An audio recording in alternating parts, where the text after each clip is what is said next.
Welcome to another episode of Play by Play, presented by Win or Lose Sports, sponsored by Project 360 Studios. Creativity comes full circle. Go to p360studios.com to visit them. So we're going to dive right into episode number 12.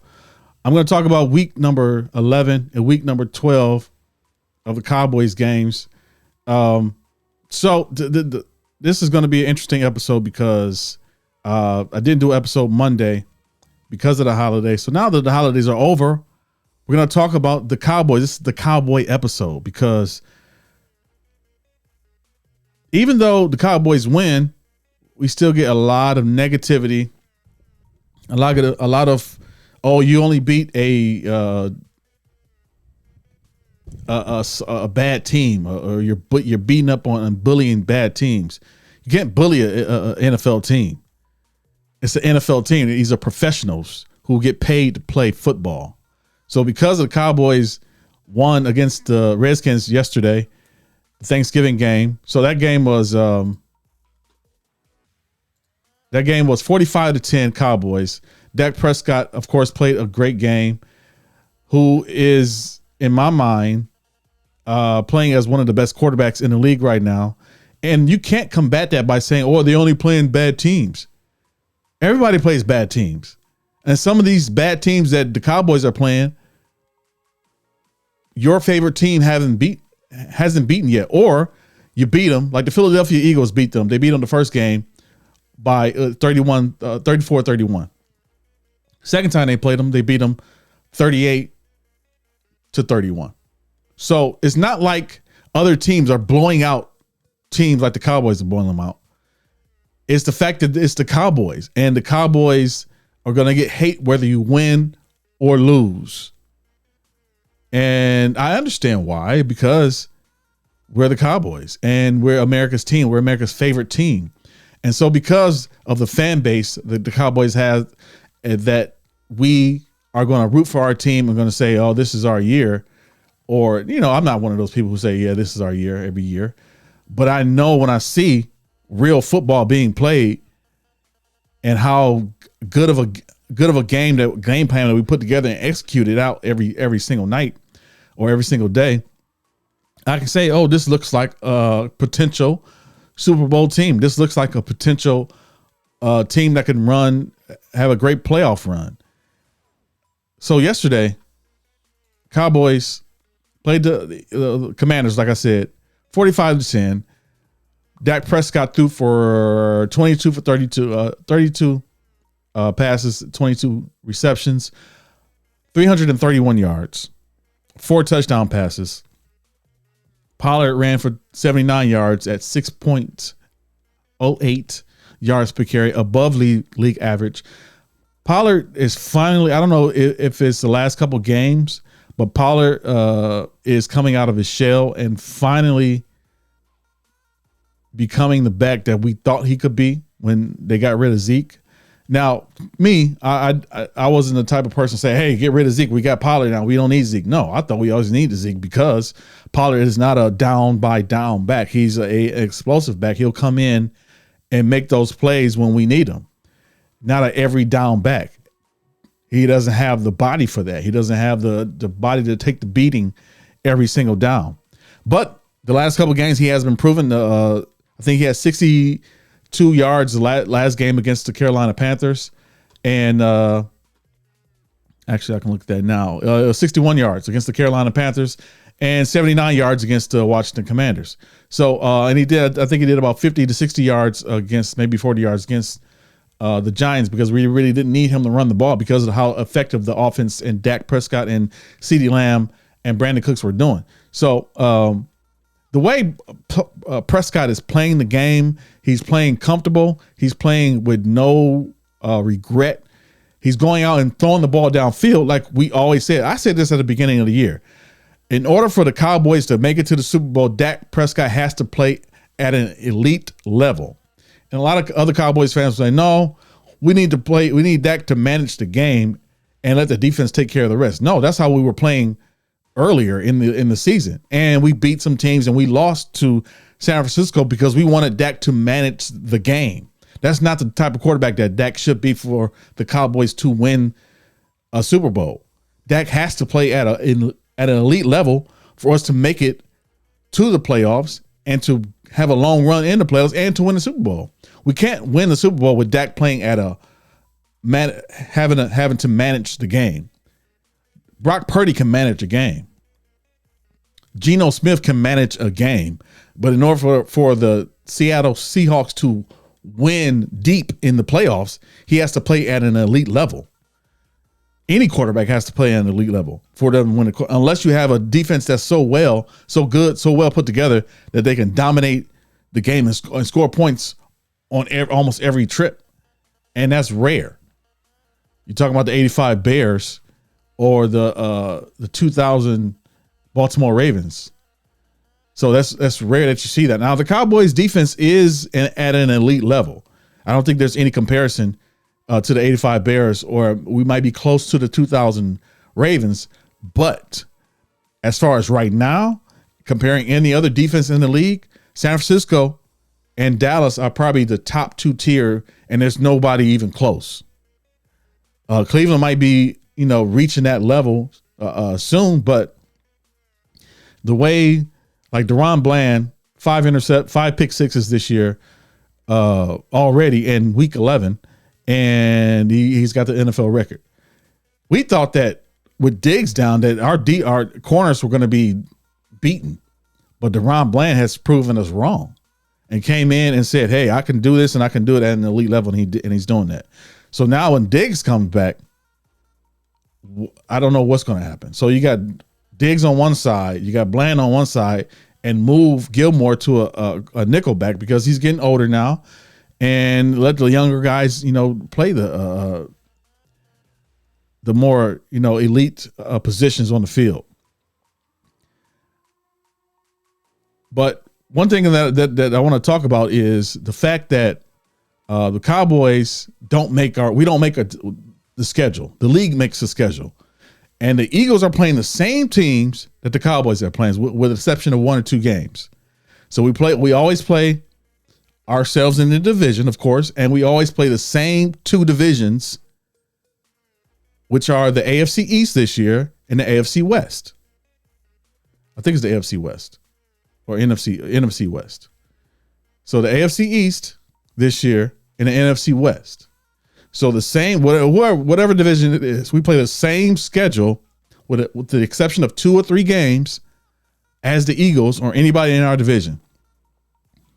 So our schedule is not cupcake or cake schedule. We beating up on teams that are subpar or whatever. The Eagles are playing these same teams, and they're barely winning these games. So I just want to see what happens in the next couple weeks with the Eagles playing the Bills and the 49ers. And we got the Seahawks, the Bills, and then go back to the Eagles are coming to us. And then we got the Lions and the Redskins. The Commanders. But I want to see what happens when Philadelphia comes into Dallas after facing the Bills and the 49ers.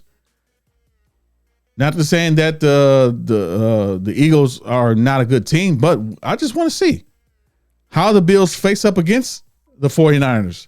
We didn't have a good game against the 49ers. I'm not going to admit that. We looked terrible out there. We looked like we didn't know how to play football. That's because I think Mike McCarthy was still trying to figure out how to use Dak, or how to let him go and be himself and play his game. So now that they figured after that game, we'll say, okay, we got beat up. We got punched in the mouth when we look stupid out there. So now the next game, let him go. Let him be who Dak is. Dak is not a bad quarterback. He had a bad year last year because he had a broken thumb. He threw more interceptions than he ever threw in his whole career last year. This year, what can you say about Dak? I don't care who you play against, a good team or a bad team. A quarterback that throws interceptions is going to throw an interception. Look at Josh Allen. He could play the Jets or he could play the Dolphins, a good team and a bad team. He's going to throw an interception no matter what, because that's the type of quarterback that he is. He's careless with the ball at times. He's going to throw the ball downfield because he feels that he can fit it through two cornerbacks and a safety up top. Dak is not that kind of quarterback. He's never been that type of quarterback. He's a gunslinger, yeah, but he's always been careful with the ball. When you look at his previous years, before last year, he can go games and upon games without throwing interceptions or giving up the ball on a fumble. So the hate for Dak or the bashing of Dak doesn't make any sense at all. He's always been a good quarterback. Now, I mean, his decision making towards the end of the game has been questionable over the last couple of years in the playoffs or towards the end of the season. But now I think it's going to be a little easier because him and Mike McCarthy are at this level to where they have this rapport, this relationship to where he's going to let Dak feel free. And when you feel free, you play better. When you play better, the team wins. You feel better going into the next game. So it's nothing like nothing's lurking over his shoulder. He's not feeling too much pressure because the pressure is gone now. It's him out there. It's Dak out there playing against Dak. I think that's why he's been playing at an elite level. You could throw him into the MVP conversation because of the results on the field. You can't argue that. I don't care who you play against. I don't care how bad these teams are. You know, you bullied the 49er. You bullied the Commanders. You bullied them. Well, we'll play against a great team and see how it goes. Okay. We scored 25 points in the fourth quarter to 0. They didn't score points since halftime. All these people who say you beat up on the Commanders are the same people that's saying, "Oh, you're facing the Commanders now. That's a divisional game. You better be careful. Watch out for them. The record might not show how good they are." And they ran deep with the Eagles twice this year, week 4 and week 8. Okay, but we're the Cowboys. We're not the Eagles. How we play against them is not going to be how any other team plays against them because our defense proves the elite level of our team. I'm not saying that we're going to win the Super Bowl. There's a chance that we can go to the Super Bowl and make it a competition, make it a good game. I don't care who we play against. It's just that if we play at this level, I don't think anybody can beat us. If we play against this level against the Bills, the Eagles again, the Dolphins, and the Lions, there's no way anybody could beat us. Now, the Lions, everybody was saying, "Oh, the Lions, oh, okay. They're great. Oh, I don't think the Cowboys could beat them. Their defense is just phenomenal. Or the offense is, they're on point." And they were. They had a good run this year. They're playing good this year. 8-3, the same record as us. But when you lose against teams when you lose against teams like the Green Bay Packers, nothing against the Packers, but they're not great. They're not good at all this year. Middle of the road team. They can win or lose on any given Sunday. And you don't look like, and you almost lose to the Bears the week before that. I know these are divisional games, but we're playing divisional teams too. The Giants, 42-17, 40-17, whatever it was. The Commanders, 45-10. These are divisional games. These games are supposed to be tight games no matter what the record is. That's what everybody else is saying. That's what you were saying before this game. It's a divisional game. It's going to be a tight game no matter what the record is. But when we beat them 45-10, what does that say? What does that say to you about your knowledge of football? I don't care what team or what division you're in. If you beat teams like this, you're an elite team. I don't care. Super Bowl, maybe. Playoffs, yes. Playoff run, maybe. Go deep into the NFC Championship, that can happen.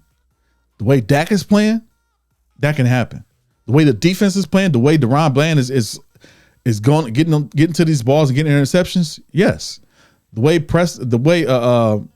Micah Parsons, DeMarcus Lawrence, Odighizuwa, and all these guys on the defensive line are getting to the quarterback, yes.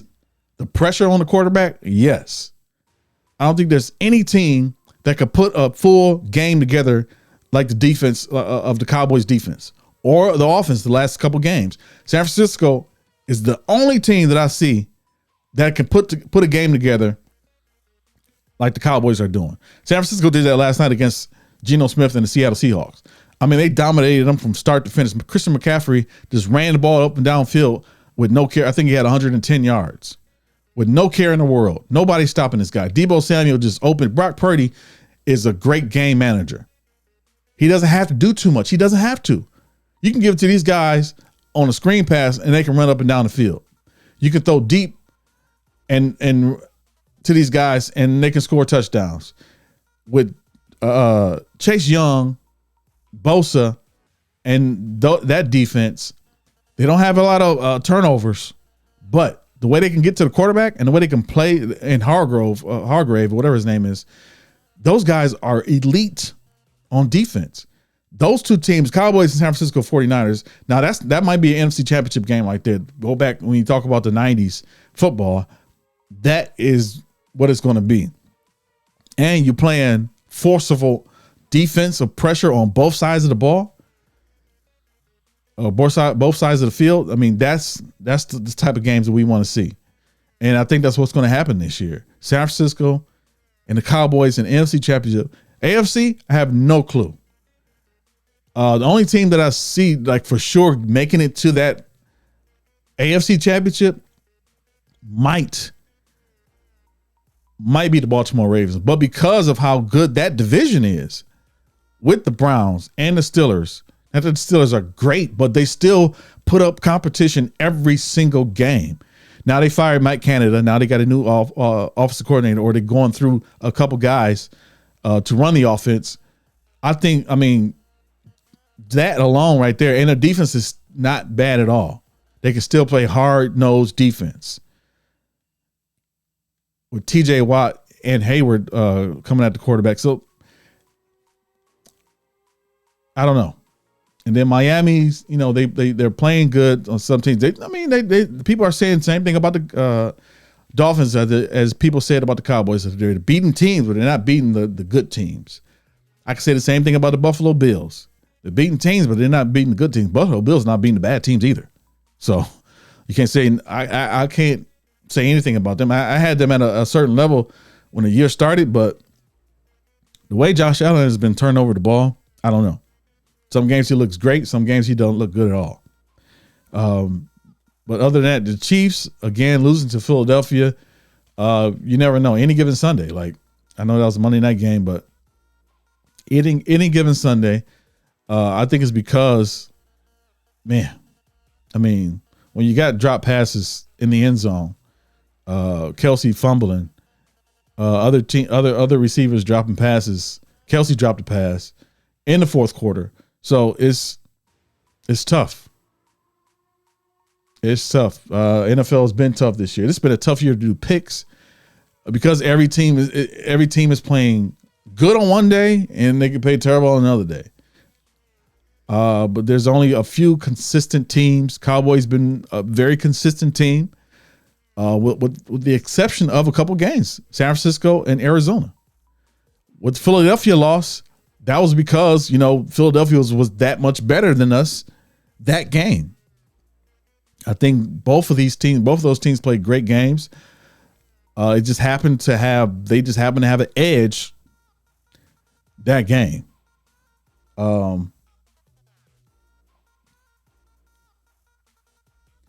But it's been an interesting NFL season. Cowboys obviously playing great, and I don't brag on what we do because I'm still like, okay, show me some more. Okay, show me how we're gonna play. If that gets pressured, show me what happens when defense doesn't cause any turnovers or get any points. What are we gonna do? And we did that a couple games to where Dak had to win the game for us.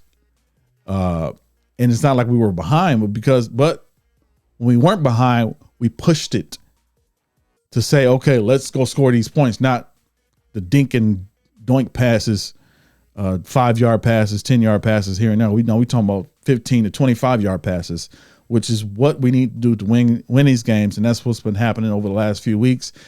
And they're playing great. Super Bowl, maybe. Playoffs, of course.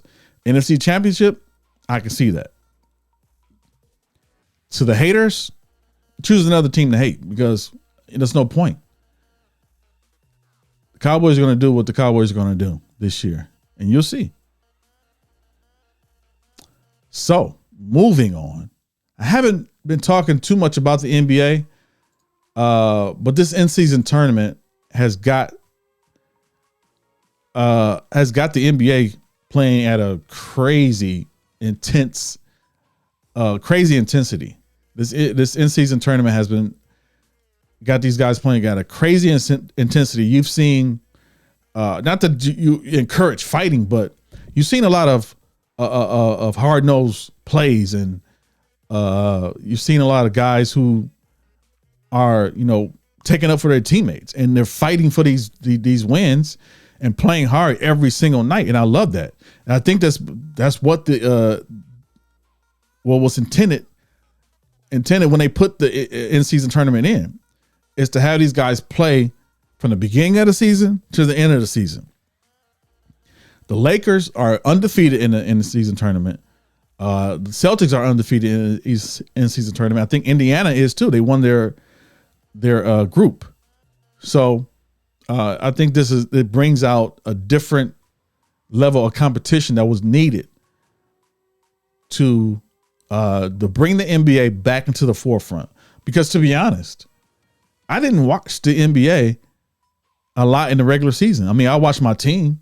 I watched the Celtics every game, but I didn't watch other games in the regular season because it was mediocre basketball.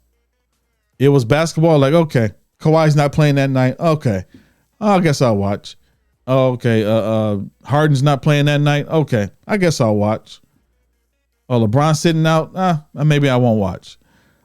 But now with the in-season tournament, I think it gives the players an initiative. Well, because of the money, of course. I mean, you get $500,000 for the winner per player and coaches per team.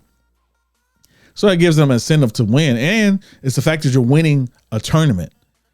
So that gives us as fans a reason to watch, because now these guys are going out and playing hard every night for the in-season tournament and these regular season games. So I think Adam Silver did a great job of putting this together. I think there's some tweaks that need to be made. Of course, with the first season, it's always going to be, some kind of tweaks and some, issues they got to iron out. But other than that, this has been a great beginning of the NBA season. Every team has been playing hard. I don't see any terrible teams out there. I mean, basketball has been played. I mean, when you see hard basketball being played every single night, that makes you want to watch, no matter what the record is of the team.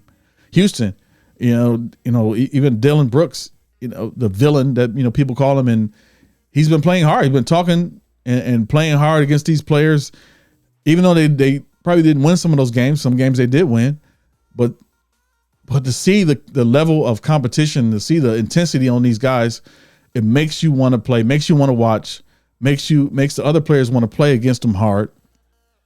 And I love it. We'll see what happens in the playoffs or deeper in the season. But I think this will bring back a lot of fans who stopped watching NBA basketball in the regular season. It brought me back to watch other games on any given night. But I think this has been a great year for NBA. Great year for football, of course. It's always a great year when the Cowboys are doing good. You can hate it, you can love it, whether they win or lose. You're gonna hate them or love them. You're gonna hate them anyway. We're gonna love them anyway, whether they win or lose. Super Bowl or not, this is an elite team. Go celebrate your team before you talk about our team. Go figure out what's wrong with your team before you bash our team. Whether we win or lose, go post about your team. Go comment on your team's posts. That's what's crazy. Like Scooter Magruder, I don't know if you know, follow him on Instagram or Facebook. He's a Cowboys fan. He has has a huge following, but he has fans from other teams commenting more than us Cowboys fans. When I post something about the Cowboys, it's more non-Cowboys fans posting or commenting. Or I see other people talking about, well, the Pittsburgh Steelers, blah, blah, blah. But the Cowboys, why do you got to throw the Cowboys in your conversation when you're talking about your team? Or you just post about the Cowboys, not even mentioning your team. If your team didn't play today, why are you talking about the Cowboys? Or their schedule, or look at their other team's schedule. Doesn't matter. A win is a win. Take it or leave it. Win or lose, the Cowboys are one of the greatest teams of the football this year. So that'll be the end of this episode. I'm just ranting right now and just talking in circles. But thank you for listening. Thank you for watching on YouTube. Always like and subscribe below. Hit the subscribe button. That one. I don't know what side it's on. Probably that side. Anyway, subscribe. Follow on Instagram. Follow on Facebook. Go to our website, winorloseshow.com. You can always find us on all social media platforms. You can find us on all of wherever you can find your podcast. That's on Apple Podcasts, iHeartRadio, Spotify, or Google Podcast. We'll see you next time on. We got a couple podcasts that we're going to do. We skipped this week for play-by-play because of the holidays. We'll be back next week. So make sure you follow us and go to the website to get more information on when our next show is. But I'll be back next week with another episode of Play by Play.